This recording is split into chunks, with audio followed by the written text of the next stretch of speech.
देश भर में चुनाव से पहले हिजाब का मामला गर्माता नजर आया। वहीं इस बीच देश भर की कई जगहों पर महिलाओं ने मोर्चा खोल दिया। जगह जगह इस मामले पर आवाज उठाते हुए मुस्लिम महिलाओं ने कहा कि देश में 5 करोड़ लोग बेरोजगार हैं। भुखमरी मामले में देश 101वें स्थान पर है।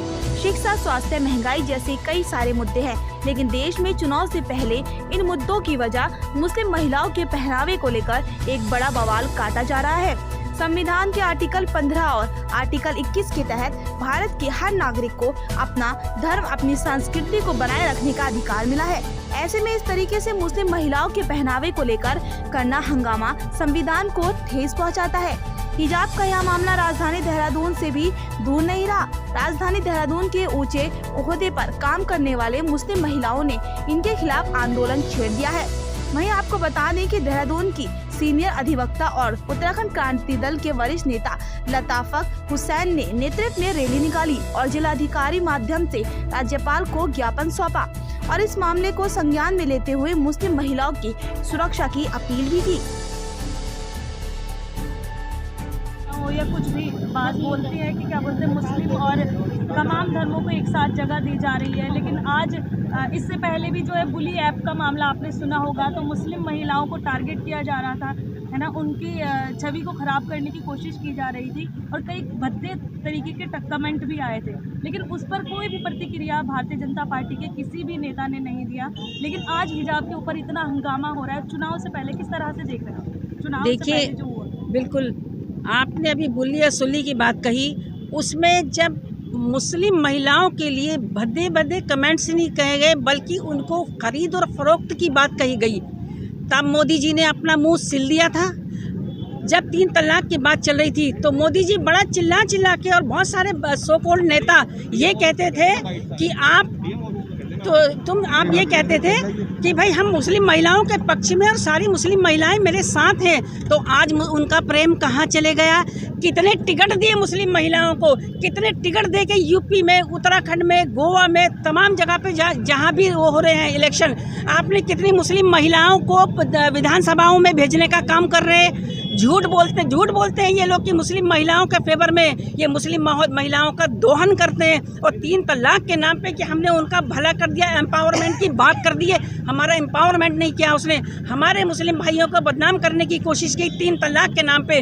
कोई मोदी जी आपके 3 तलाक पे हम खुश नहीं हैं और हम अगर अपनी शरीयत के हिसाब से चलते हैं उस हिसाब से चलेंगे जो शरीयत कहती है। शरीयत कहती है हमको कि 3 तलाक कैसे होगा, शरीयत कहती है जैसे कि हमारा लिबास कैसे होगा, आप नहीं बताएंगे मोदी जी। और आप अगर सही थे आप तो बताते कि कितनी मुस्लिम महिलाओं को आपने टिकट दे के विधानसभाओं में भेजा है। कितनी मुस्लिम, अब आप देखिए उठा के, अगर मुस्लिम महिलाएं तो छोड़ दे, कितने मुस्लिम पुरुषों को भेजा आपने, ना एक पुरुष को भेजा ना एक लेडीज को भेजा।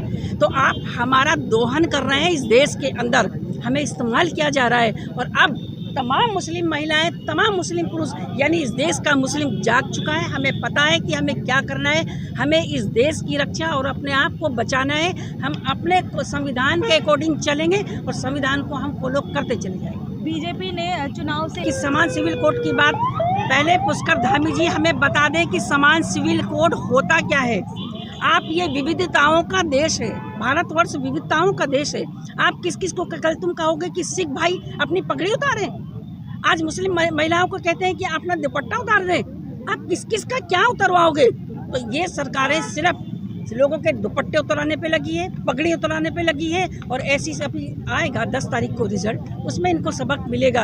और जो समान सिविल कोड की बात है, आप किसी तरह भी नहीं कर सकते हैं देश के अंदर समान सिविल कोड।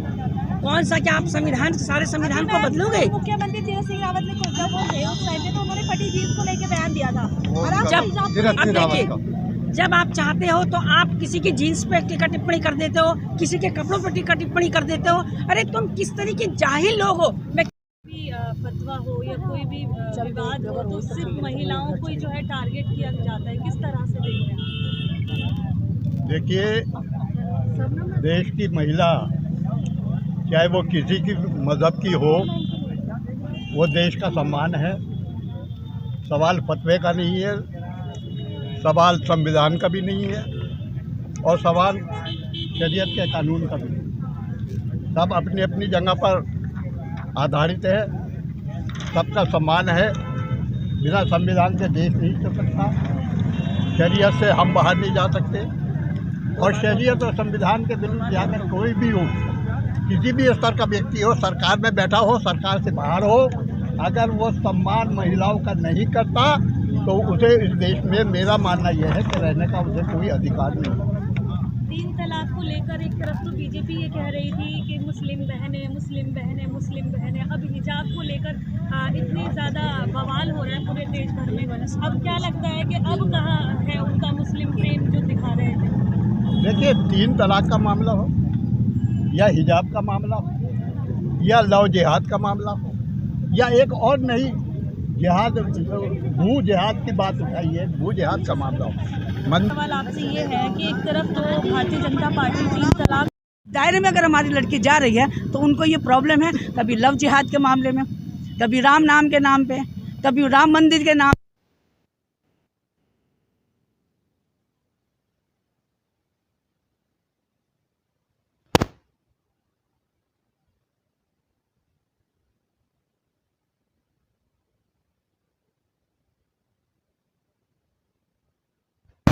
लोग इकट्ठे हुए हैं, मेरी बहनें यहाँ इकट्ठी हुई हैं, उस चीज़ के लिए मैं अपनी बहनों को सलाम करती हूँ। और वो अब ये चंद महिलाएं नहीं हैं, ये हिंदुस्तान की महिलाओं की आवाज़ है कि हिजाब हमारा अपना है, हम हिजाब ओढ़ के जाएंगे।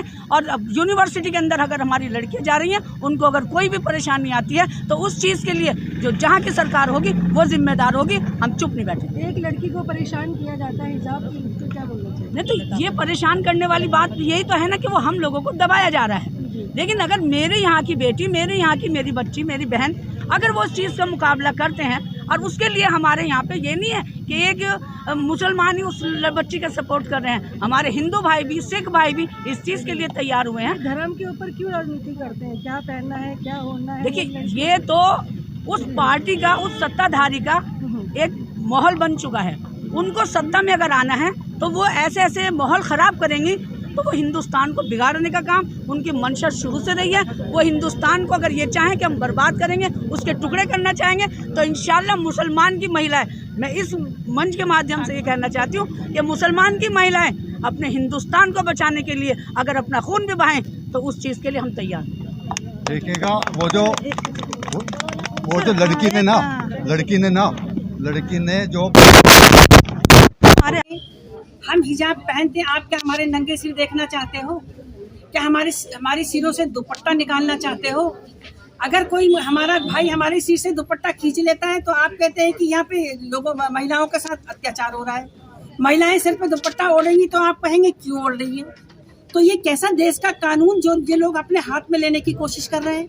हम ये मैसेज देना चाहते हैं तमाम लोगों को जो इस तरह के तथाकथित नेतागण हैं और छिछोरे लोग हैं कि हिजाब पहनना हमारे लिए ज़रूरी है और हम पहनेंगे हिजाब। अगर आपको कुछ उतरवाना है तो उन लोगों के जहनों से गंदगी उतरवाइए। हमारे जहनों में हमारे सिरों पे दुपट्टे हैं और रहेंगे। इसी के लिए हम महामहिम राज्यपाल जी को एक ज्ञापन सौंप रहे हैं। हाँ, मैं इसे पढ़ के भी सुना देती हूँ आप लोगों को। श्रीमान महामहिम राज्यपाल महोदय उत्तराखंड, विषय हिजाब की आड़ में सांप्रदायिक सद्भाव भंग करने के षड्यंत्र करने वालों के विरुद्ध कार्रवाई करने हेतु महोदय, पर्दा प्रथा मानवता के इतिहास में कोई नई व्यवस्था नहीं है। विश्व की समस्त प्राचीन मान्यताओं, सभ्यताओं, ग्रीक, आर्य, मिस्री, रोमन और मेसोपोटामिया इत्यादि में किसी न किसी रूप में जारी थी। भारतीय संस्कृति में प्रत्येक समाज में ये परंपरा मौजूद है। भारत में मुस्लिम समाज की कुरान व हदीस के आदेशों पर पिछले 1500 वर्षों से बगैर किसी व्यवधान के अमल कर रहे हैं।